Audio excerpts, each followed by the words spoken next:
It's happening. This is gonna be a big challenge for me, but I think this is the best way for me to organize my thoughts. We're going to talk about wedding dresses. I have been thinking about this for practically forever. Long before I was engaged, I was, you know, you think about it. A little girl in America, like, you're gonna be like, oh my gosh, my big day, you know, that's just how the system is set up for us. Like, that's all we think we're worth, you know. It's kind of sad, actually, the reality of it. American dream, you get married. Kind of stupid, but marriage is such a beautiful, wonderful, challenging thing. And there wasn't always a time that I wanted to be married. At one point, my email was jonesforeverandever@gmail.com because I swore I would never get married. It's just so, you know, like, this is me, this is my identity. And I don't want to get into the whole deep, long, very nuanced discussion of marriage and marriage as a construct. But for myself, spiritually, right now, living, experiencing this human experience, I'm excited that I'm engaged and I'm gonna get freaking married. So today, we're gonna talk about wedding dresses. This is something that excites me because I love fashion, self-expression, what you're wearing, and even more so, vintage fashion. And the amazing thing about wedding dresses is that you have so many options to choose from. Kind of like baby clothes, how you just kind of grow out of it really fast and then where do they all go? A lot of people have wedding dresses that they sell because they're never gonna wear them again. The industry, the wedding industry as a whole, very profitable, a lot of money poured into it, and I don't like to fall into that rat race of how much money can we spend for a grand total of 24-hour party. For our wedding, we're gonna be doing it very untraditional, progressive, maybe? But it's gonna be a lot of fun, and one of those things includes finding a secondhand wedding dress. I'm very on the fence. I don't know exactly where I'm gonna find the wedding dress, how I'll find the wedding dress, what exactly will go into that. If I'll be kind of like taking an old piece, giving it something new, giving it some new life. I have no idea. And I have about April, May, June, July, August, September, October, 6 months to figure it out. So I feel like I'm in the safe zone. If I start looking now, I won't feel stressed about it later. One thing I will say is that Adrian and I, instead of doing a giant wedding party reception thing, we're going to be, we called it eloping originally, but after having a conversation with my mom, she's like, I told her the guest list and she's like, girl, that is a mini wedding. We're gonna be going to Vegas.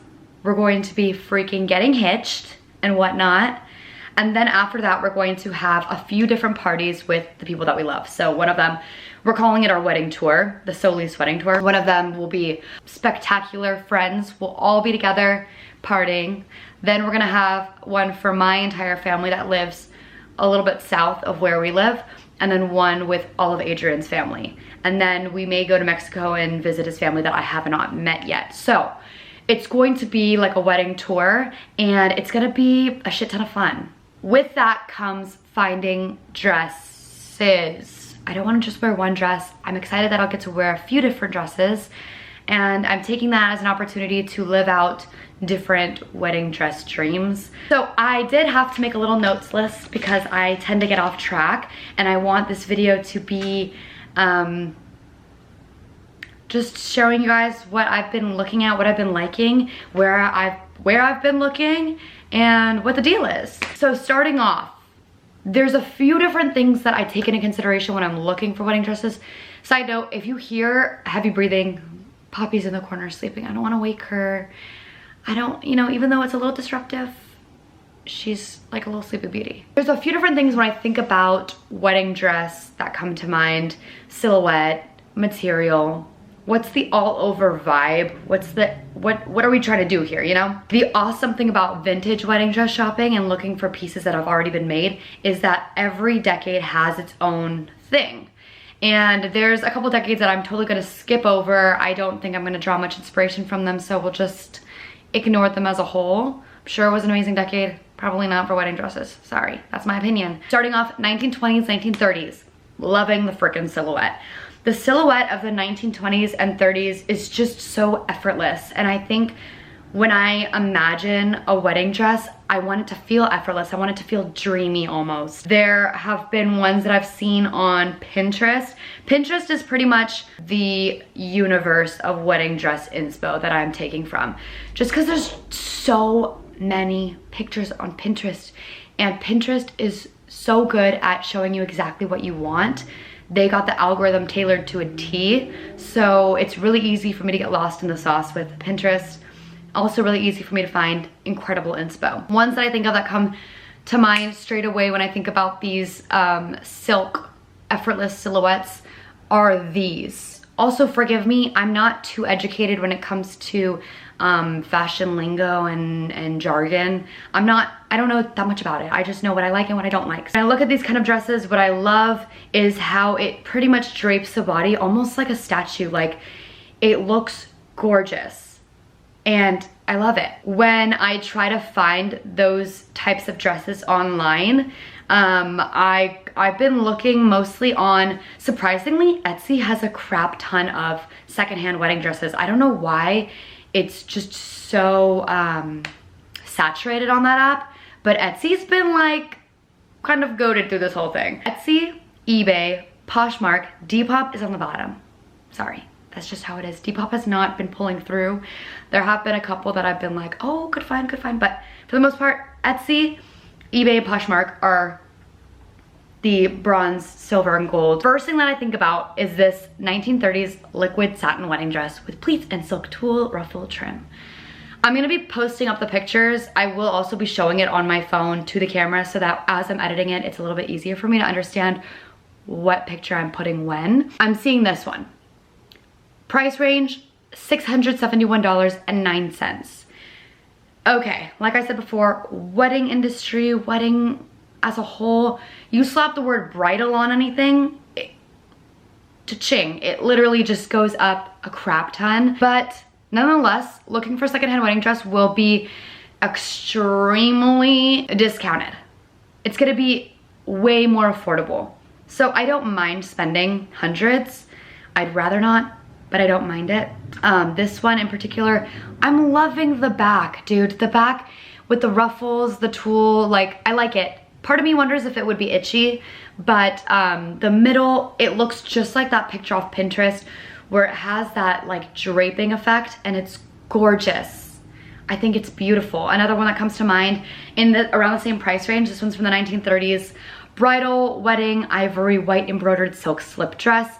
The thing about the silk slip dress is there is a very silver lining between it being bridal and wedding and almost like formal enough to be a wedding dress versus sleepwear.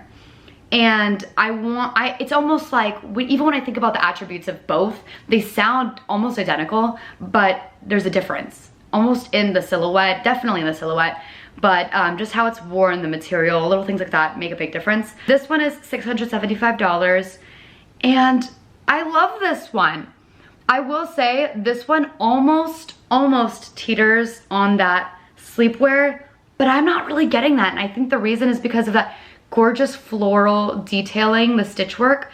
It has that same silhouette on the rib cage, and I love the sleeves. I love how it has that ruche right there where it collects on the bottom of the sleeve, and it's gorgeous. I also think about accessories and obviously what would go into it. I have this amazing rabbit, it's real rabbit, guys, scarf, and I think something like that worn with something effortless and elegant like this, they'd be besties. Those were both on Etsy. Etsy are goated. Oh my gosh, she's wagging her tail in her sleep. I'm trying to see if I've got any other inspo for this era, this decade. 40s kind of wraps into that same decade-ish. There's a couple different small changes when it comes to silhouette, but for the most part, people also don't really know what decade either. Sometimes they're just throwing out a guess. So with the description on these different apps, I search out 1920s to 1940s just in case somebody thought it was from the 40s and it wasn't, and I'm looking for that 1930s silhouette. 1950s, kind of not really into that vibe just because I don't like the waist part cinching. And you know, you think of that 1950s American housewife, like pinup, that's not really my favorite vibe, but I'd like something very similar. When you go towards the 60s, I believe, they do the drop waist. I'm gonna show you guys some pictures from Pinterest that I see of drop waist. Very modern take on the drop waist. It's gorgeous. I think something like this can be so fun. I actually wore a blue dress to somebody else's wedding that was drop waist, T-length dress. T-length dresses are so cute with a drop waist. I also see ones that kind of drop down like this. I think that's cool too. I don't like how it goes up. I think since I'm missing something in this department. I'm not missing anything, okay? God made me in the image, you know, I was supposed to be made, but I don't have gazungas. I don't think it would really look that good on me. I do like that simple cut. This is just another picture of the first one I showed you guys. I think also a short veil with these kind of dresses is chef's kiss. I love it. Now, what have we found? What do we see online? Online for drop waist, I found straight away on Etsy. This one is so out of my price range because I cannot fathom spending this much on a dress that I will wear one time. We found this one. It's Lazaro satin ballroom wedding dress. I love this one. I actually love this one a lot. The only thing that I don't like about this dress is I don't like the neckline. And this is kind of where I teeter back and forth between getting a secondhand dress, and I most likely will do this, just throwing my own twist on it. I think going to LA, the garment district, and picking out really pretty lace and stuff and kind of making it your own would be so much fun. Maybe even learning how to hand bead and see if it's possible to hand bead and put my own twist on it. There's dresses that I was able to find online that were very, very simple. This one comes to mind, $125. It's categorized as a fairy tale gown with button-up back and flowy silk skirt. This one is also on Etsy. Again, Etsy is really going off. Amazing, extremely simple. And I love that about these dresses because maybe I could throw in the ostrich feather, just some really cool detailing. I don't know, but it sounds like a lot of fun. Like, it sounds like that would be just such a fun memory to make. At the end of the day, when I think about getting married and having a wedding, I just want it to be on my own terms. On the terms not of what is traditional. We're throwing tradition out. Tradition is getting booted out. I want it to be artsy, I want it to be fun, I want it to be exciting. I want it to excite me. When I see these really simple dresses, to me, it looks like an amazing opportunity to pay $100 for a dress, go to the garment district in LA, and have fun with it. Okay guys, I just did a quick change because my camera died, and I'm a girl, I gotta change my clothes like every 5 seconds. My mom used to always tell me growing up, like, you can't keep changing clothes multiple times a day. Okay, but anyways, we were on the topic of possibly finding a dress and just making it my own. 1970s lace, let's go, cap sleeves. Looking at my notes here, Pinterest first. I saw this picture, I believe this is vintage archival Jean-Paul Gaultier. I believe it is. I'm almost positive it is. Couldn't find it anywhere, obviously. They're not giving that to us normal people out here. Couldn't find it anywhere. Did see some stuff online. Looked kind of similar.